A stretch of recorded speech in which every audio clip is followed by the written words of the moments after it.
So in the first scene, there's just these random dudes. They enter over the stage. And here's a little secret from Shakespearean scholars. No one really knows what that means. I asked the two people with the most knowledge of Shakespearean stage directions in the world. I asked these people who are the experts, and they're not really sure. Entering over the stage. Does that mean that they come out early and mill about? Does it mean that they're crossing the stage? Does it mean that they are above, physically over the stage? That doesn't seem to make a lot of sense based on the rest of the scene. Does it mean that they come from the audience and they're climbing over the stage? No one knows. So this play starts off right off the bat with a very mysterious stage direction. But the big thing that you did on the Feast of Lupercal was it was a feast in honor of the wolf that had suckled Romulus and Remus when they were, abandoned babies before they founded Rome, because you can't do that when you're a baby. The priests of Lupercal, who were usually tribunes, and they weren't lifehood priests. We don't think priests weren't the same thing for the Romans as we think of them now. It wasn't necessarily a life's vocation. You might hold the office for a while. You might hold it for life. There was a broad spectrum of priesting. But in this case, they were usually tribunes. One of them was Mark Antony, and they would run naked through the streets. And that's a tradition I definitely think we should revive, with these strips of goat flesh from recently sacrificed goats, and they would smack people as they ran through the streets.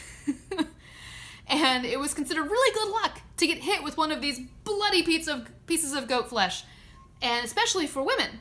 It was supposed to bring on a good marriage, and if you were infertile, it was supposed to bestow fertility upon you.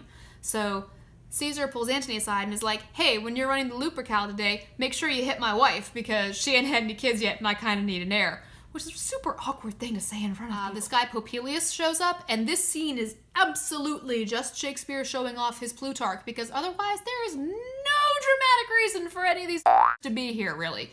There's all these characters that only appear in this scene, and they're only there because Plutarch said they were. He gives this nice speech which includes the words puissant. Puissant is a word that no one reading Q scripts can pronounce. But we make them try anyway. And this makes logical sense, right? Do we cry when people we love die? Yes, okay, we do. Do we rejoice for fortune? Yes, we do.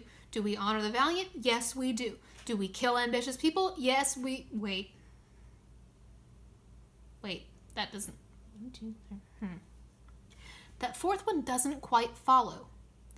But Brutus uses rhetoric to make your mind think that it does. He uses There's a couple of different things in play here. One's auxesis and one is isocolon, and if you've been reading the Hamel blog, you know what those are.